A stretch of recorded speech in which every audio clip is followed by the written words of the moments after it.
ప్రభు అయిన యేసుక్రీస్తు నామములో అందరికీ శుభాలు వందనాలు తెలియజేస్తున్నాం. Happy independence day.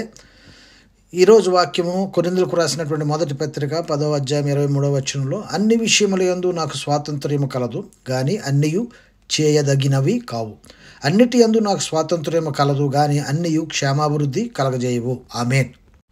స్వాతంత్ర్యం గురించి మనం ఆలోచన చేసినప్పుడు రాజకీయ స్వాతంత్ర్యం, మాట్లాడే స్వాతంత్ర్యము, మత స్వాతంత్ర్యం, ఇలాంటి స్వాతంత్ర్యాలు మనకు రాజ్యాంగం ఆపాదించింది.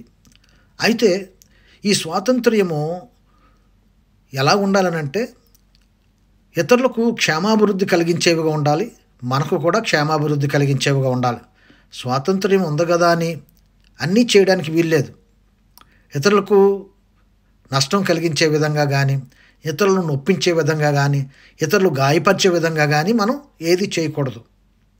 అలాగే మనము కూడా క్షేమాభివృద్ధి పొందుతూ సమాజానికి, దేశానికి, సంఘానికి మనము క్షేమాభివృద్ధి కలగజేసే వారంగా ఉండాలి. అది నిజమైన స్వాతంత్ర్యం. బైబిల్ గ్రంథంలో రాజుల మొదటి గ్రంథము 21వ అధ్యాయంలో ఆహాబు అనే ఒక రాజు ఉన్నారు. ఆయన భార్య పేరు యెజబెలు. ఆయనకు పెద్ద నగరు, ఆ నగరు పక్కన చిన్న రైతుకు ఒక ద్రాక్ష తోట ఉంది. ఆ రైతు పేరు నాబోతు.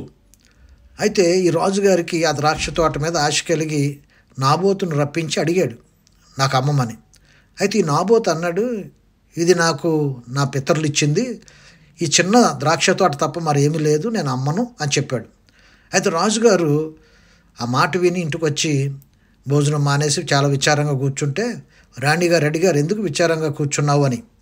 అప్పుడు ఈ రాజు చెప్పిన మాట ఏమిటంటే, అక్కడ జరిగిన సంగతి అంతా చెప్పారు.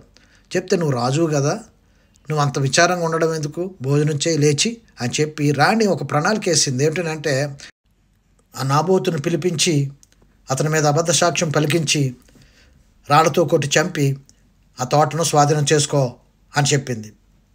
అలాగే ఆ నాబోతును పిలిపించడం, అతని మీద అబద్ధ సాక్ష్యం పలకడం, కొట్టి చంపించడం జరిగిపోయింది. కానీ రాజు ఆ తోటను స్వాధీనపరచుకోకుండానే చనిపోయాడు. ఈ స్వాతంత్ర్య దినోత్సవ సందర్భంగా మనం నేర్చుకోవాల్సినటువంటి క్రైస్తవులంగా పాఠం ఏమిటంటే, క్రీస్తుని అంగీకరించినటువంటి మనం అందరము ఇతరులకు క్షేమాభివృద్ధి కలిగించేదిగా ఈ స్వాతంత్ర్యాన్ని ఉపయోగించుకోవాలి. అదే సమయంలో మనకు కూడా క్షేమాభివృద్ధి కలగాలి. అట్టి విధమైన కృప మనమందరం పొందుకొని ఇతరులకు ఆశీర్వాదకరంగా ఉండడానికి పరిశుద్ధాత్మ దేవుడు సహాయం చేయనుగాక. ఆమేన్. ప్రార్థన చేసుకుందాం. పరిశుద్ధమైన తండ్రి, మీరు అనుగ్రహించినటువంటి స్వాతంత్ర్యాన్ని బట్టి వందనాలు. మేము ఇతరులకు క్షేమాభివృద్ధి కలిగించే రీతిలో మేము జీవించడానికి కృప మాకు అందరికీ అనుగ్రహించమని యేసు నామములో అడిగి వేడుకొంచున్నాను తండ్రి. ఆమేన్.